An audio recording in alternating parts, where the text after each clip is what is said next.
Europe on $50 a day. It sounds like a backpacker's dream from a bygone era, doesn't it? With rising prices and a strong euro, many people believe that a budget trip to Europe is no longer possible. But I'm here to tell you that it is. It requires careful planning, smart choices, and a willingness to embrace a more local way of life. Today, we're going to break down how you can still explore the magic of Europe without breaking the bank. The first and most important step is to choose your destinations wisely. Forget about London, Paris, and Rome, at least for the bulk of your trip. These cities are notoriously expensive. Instead, focus on Eastern and Southern Europe. Countries like Portugal, Spain, Greece, Poland, the Czech Republic, and Hungary offer incredible history, culture, and cuisine at a fraction of the cost. In Lisbon, you can find a dorm bed for as little as $20 a night, a delicious meal for under $10, and a glass of wine for just a few dollars. In Krakow, you can explore a medieval city, visit a concentration camp, and eat pierogies until you're stuffed, all on a shoestring budget. When I say focus on Eastern and Southern Europe, I mean really immerse yourself in those regions. For example, in Portugal, don't just stick to Lisbon. Take a train to the smaller coastal towns like Cascais or head north to Porto. The cost of living drops significantly once you leave the capital. In Spain, explore the region of Andalusia. Cities like Seville, Granada, and Cordoba are not only beautiful, but also incredibly affordable. You can get a tapa and a drink for just a few euros. In Greece, skip the popular islands of Mykonos and Santorini and head to the lesser-known islands of the Cyclades, like Naxos or Paros. You'll find the same stunning beaches and whitewashed villages, but at a fraction of the price.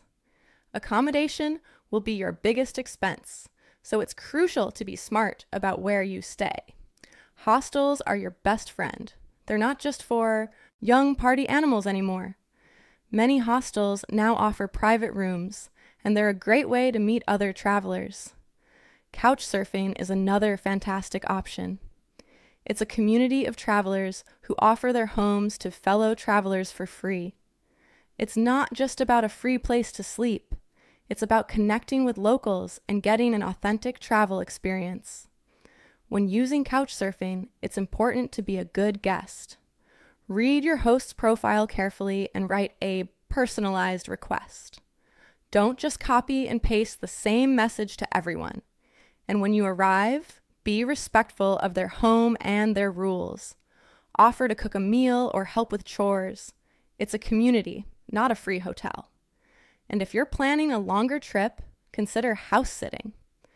Websites like Trusted House Sitters connect homeowners with travelers who are willing to look after their homes and pets in exchange for free accommodation. As for house sitting, it's a fantastic way to live like a local and have a comfortable home base. But it's also a big responsibility. You're not just getting free accommodation. You're looking after someone's beloved pets and their home. You need to be reliable, trustworthy, and a good communicator. It's a commitment, but it's one that can lead to some incredible travel experiences. Getting around Europe can be expensive, but there are ways to save. Budget airlines like Ryanair and EasyJet offer incredibly cheap flights, sometimes for as little as $10. But be aware of their strict baggage allowances and extra fees.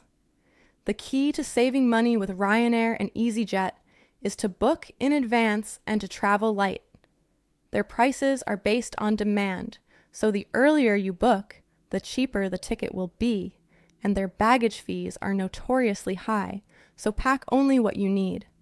A small backpack that fits under the seat in front of you is usually free. Anything larger will cost you, and be sure to check in online and print your boarding pass before you get to the airport. They'll charge you a hefty fee if you don't. It's all about playing by their rules. Flixbus is another great option. It's a network of long-distance buses that connect cities all over Europe. The buses are comfortable, they have free Wi-Fi, and the tickets are incredibly cheap. And for shorter distances, consider ride-sharing services like BlaBlaCar. It's a great way to save money and meet locals. Eating out in Europe can be a major budget buster. But you don't have to live on bread and water. The key is to eat like a local. Avoid restaurants in touristy areas. Instead, look for small, family-run restaurants in residential neighborhoods. Or even better, cook your own meals. Most hostels have a kitchen, and shopping at local markets is a great way to experience the local culture and save money.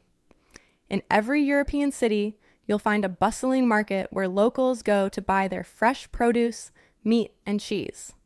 It's a feast for the senses, and it's a great place to find cheap and delicious food. You can buy a loaf of bread, some cheese, and a bottle of wine and have a picnic in a park. Or you can buy fresh ingredients and cook a meal in your hostel kitchen.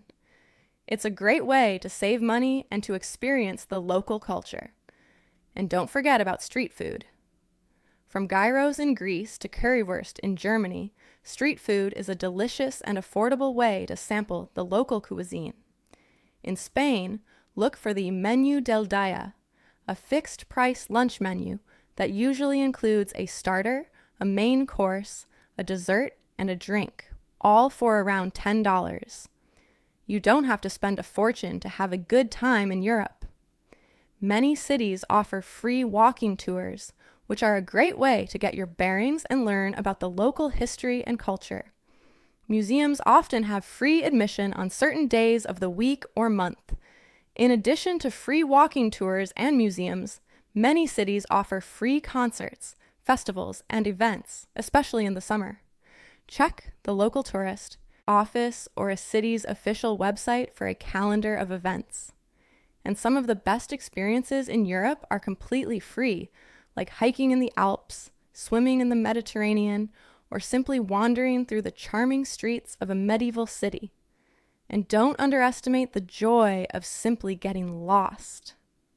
Some of my best travel memories are from times when I just wandered through a city with no plan, discovering hidden alleyways, charming cafes, and beautiful parks. It's a great way to see a city at your own pace and to get off the beaten path. So, is Europe on $50 a day still possible? Absolutely. It's not always glamorous, and it requires a bit of effort, but it's an incredibly rewarding way to travel. It forces you to be creative, to connect with locals, and to experience the continent in a way that most tourists never do. So, if you're dreaming of a European adventure, but you're on a tight budget, don't give up. With a little bit of planning and a lot of flexibility, you can make it happen. Have you traveled through Europe on a budget? Share your tips in the comments below. And if you're planning a trip to Europe, be sure to check out my other videos for more budget travel hacks. Thanks for watching. Let's expand on the cultural immersion aspect of budget travel in Europe. When you're not spending a fortune on fancy hotels and restaurants, you have more opportunities to connect with the local culture. You can take a cooking class and learn how to make pasta from a real Italian nonna. You can take a language class and learn to order a coffee in Spanish. You can volunteer at a local farm and learn about organic agriculture. These are the kinds of experiences that you will remember long after you've forgotten the name of that fancy restaurant you ate at, and they're often very affordable or even free. Another important aspect of budget travel is to be flexible. Things don't always go according to plan, especially when you're traveling on a shoestring. Your bus might be late, your hostel might be overbooked, or you might get lost in a new city. But that's all part of the adventure. The key is to have a positive attitude and to be open to new experiences. Some of my best travel memories are from times when things went wrong, like the time I missed my train in Italy and ended up spending the night in a small town that wasn't even in my guidebook. It turned out to be one of the most charming places I've ever been.